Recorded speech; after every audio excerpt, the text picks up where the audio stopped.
Pemirsa, kita akan pantau pasar domestik pada penutupan perdagangan hari ini. Sudah jam 4 lewat 6 menit waktu Indonesia Barat. Kita berusaha melihat bersama bagaimana penutupan perdagangan IHSG di 19 November 2025 ini. Untuk IHSG yang tadi juga sempat mengalami penguatan ke level 0,68% dan kembali lagi bertengger di level psikologis 8.400-an dengan lebih dari 300-an emiten secara keseluruhan juga mengalami penguatan. Kita pantau IHSG saat ini akhirnya ditutup di posisi penguatan 8.406,58 dan berhasil naik 44,65 poin atau 0,53%. Jelang akhir pekan IHSG ditutup di zona penguatan. Syafinas, akhirnya ini tidak PHP lagi ya, karena kalau lihat 3 hari kebelakangan gitu ya, penguatan IHSG telah berlangsung sejak pagi tapi harus keok gitu di menit-menit terakhir dan malah justru ditutup di zona pelemahan. Ada pola terbentuk seperti itu. Nah, di hari ini gitu ya, tenggat ternyata IHSG masih terus melanjutkan penguatannya secara konsisten dari pagi sampai akhirnya ditutup dan berhasil tutup di level psikologis 8.400. Iya, dan emang kenapa kemarin-kemarin memang bisa terkoreksi? Karena kan memang juga biasanya jelang rapat RDG itu para bank merosot gitu kan. Dan hari ini justru dengan adanya rilis dari bank yang menahan suku bunga, akhirnya perbankan menggerakkan IHSG hingga akhirnya sampai penutupan terapresiasi. Ini adalah IHSG sesi 2 secara singkat saja dan kini kita akan lihat bagaimana pergerakan secara sektoral.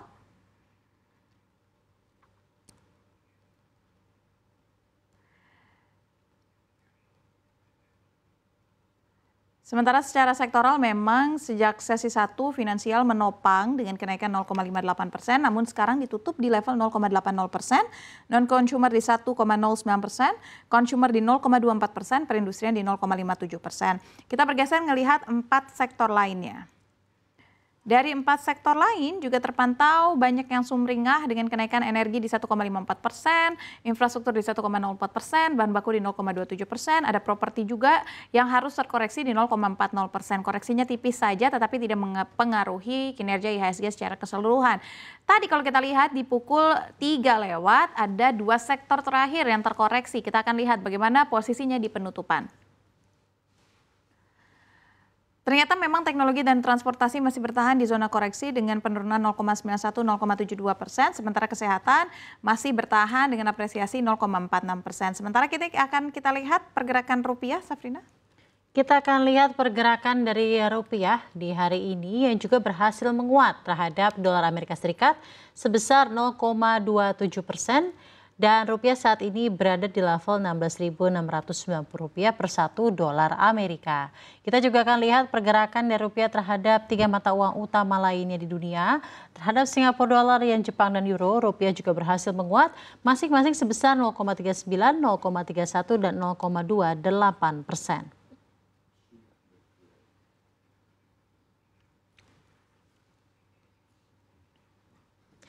Kita pantau di pergerakan sesi 1 tadi, IHSG memang melesat signifikan. Melesat signifikan itu juga lumayan naik ya di perdagangan hari ini ke level 8.400-an, menguat 57,19 poin.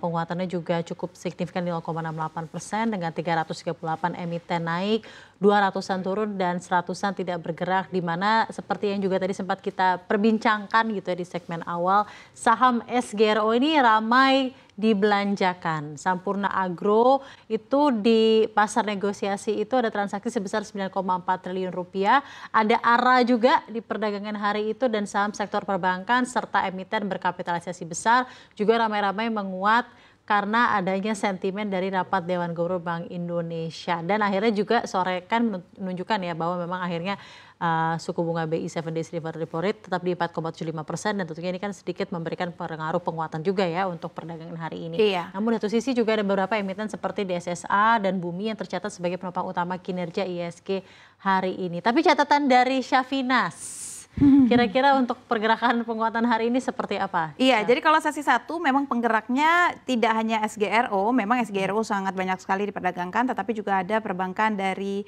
ada sektor-sektor perbankan dan juga energi yang terapresiasi dari DSSA dan Bumi. Lalu kalau dari perbankan ini ada BBCA, BBRI dan BBNI yang memang sudah kembali pelan-pelan ke level yang cukup tinggi ini dari para perbankan.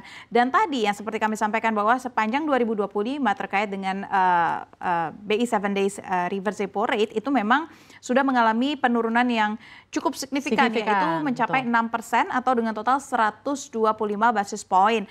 Tapi akhirnya untuk keputusan di bulan ini akhirnya diputuskan untuk ditahan. Tetapi nggak perlu khawatir karena kita masih akan memiliki 1 bulan lagi di bulan Desember nanti kita akan lihat seperti apa pergerakan dari Bank Indonesia. Ditambah ada beberapa statement yang juga perlu diperhatikan, Safrina, di mana Menko Perekonomian kita nih baru saja mengeluhkan di mana fenomena investasi Amerika Serikat ke Indonesia mayoritas itu parkirnya di Singapura.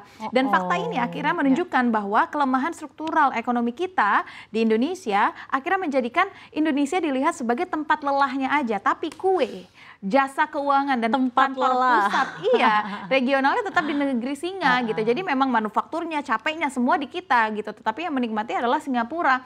Kenapa investor Amerika Serikat enggan untuk masuk langsung ke Indonesia? Masalahnya sama di semua sektor, yaitu kepastian hukum kita, insentif pajak kita kurang menarik, dan ease of doing business kita yang juga masih belum is banget gitu kan, masih belum mudah-mudah banget gitu. Jadi memang investor lebih nyaman untuk menaruh entitas legal seperti special purpose vehicle atau SPV di Singapura karena memang sistem hukumnya lebih pro bisnis dan juga transparan. Kedua, ada sentimen terkait dengan konflik China dan Jepang. Biasanya kalau orang melihat geopolitik, ini terlalu jauh dari Indonesia, tapi nggak bisa kita lihat seperti itu, di mana laporan terbaru menyebutkan konflik fisik maksud saya antara China dan Jepang justru memakan korban jiwa dan memicu gelombang pengungsian masif hingga 500.000 orang. Dan ini akan menjadi sinyal bencana kemanusiaan sekaligus ekonomi yang nyata. Kenapa RI harus cemas? China dan Jepang itu adalah jantung dan paru-paru dari manufaktur Asia, sekaligus 2 mitra dagang terbesar bagi Indonesia. Nah, analis kami melihat resiko spillover yang mengerikan jika eskalasi ini berlanjut. Salah satunya adalah supply chain yang bisa terganggu dan juga permintaan akan komoditas dari Indonesia seperti nikel, batu bara, CPO juga bisa melemah dan itu tentunya akan mempengaruhi kinerja dari saham-saham yang bergerak di nikel, batu bara, dan CPO. Lalu ada rilis juga dari Amerika Serikat di mana klaim tunjangan pengangguran ini masih berlanjut ya di Amerika Serikat, di mana jumlah warga yang terus menerima bantuan pengangguran naik menjadi 1,957 juta atau 1.957 untuk pekan yang berakhir di tanggal 18 Oktober 2025 dan ini menjadi level tertinggi sejak awal Agustus. Angka ini meningkat di 1,947 juta pada pekan sebelumnya dan menurut data yang tersedia dari Departemen Tenaga Kerja Amerika Serikat per November 2025. Kurang lebih adalah 3 sentimen besar ini yang masih mempengaruhi pergerakan pasar. Tetapi memang kalau kita lihat secara keseluruhan IHSG memang sudah berada di angka yang cukup baik, bahkan banyak analis yang memperkirakan cukup optimis IHSG bisa berada atau menutup tahun ini di atas 8.500-an. Ya, harapannya seperti itu ya dengan memang adanya sentimen-sentimen yang memang beragam ini, tapi seperti yang juga sudah disampaikan oleh Syafinas, pergerakan memang ada tren penaikan, tapi selalu ada volatilitas yang cukup kuat gitu ya di sepanjang pergerakan terutama di bulan Oktober November ini.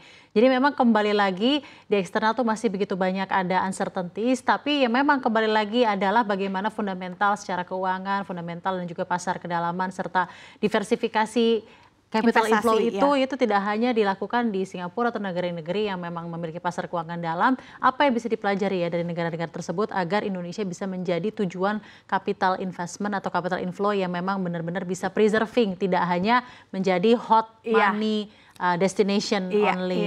Dan itu adalah PR panjang, nggak bisa diselesaikan dalam satu waktu aja, sehingga kita nggak lihat lagi sebagai lahan lelahnya doang gitu, tapi kita juga kebagian kue itu, dan itu adalah PR panjang dari pemerintah, sehingga yang tadi Safrina bilang, investor nggak lari dan menaruh uangnya di negara lain, tetapi memang benar-benar menempatkan dananya di dalam negeri. Dan ketika capital inflow bisa terjaga dengan konsisten, maka dari itu kita bisa bilang ya bahwa mungkin IHSG akan mengalami tren kenaikan yang juga signifikan dan juga persisten gitu kali ya, mungkin sampai akhir tahun. Terima kasih banyak analisanya Syafinas Nasyar.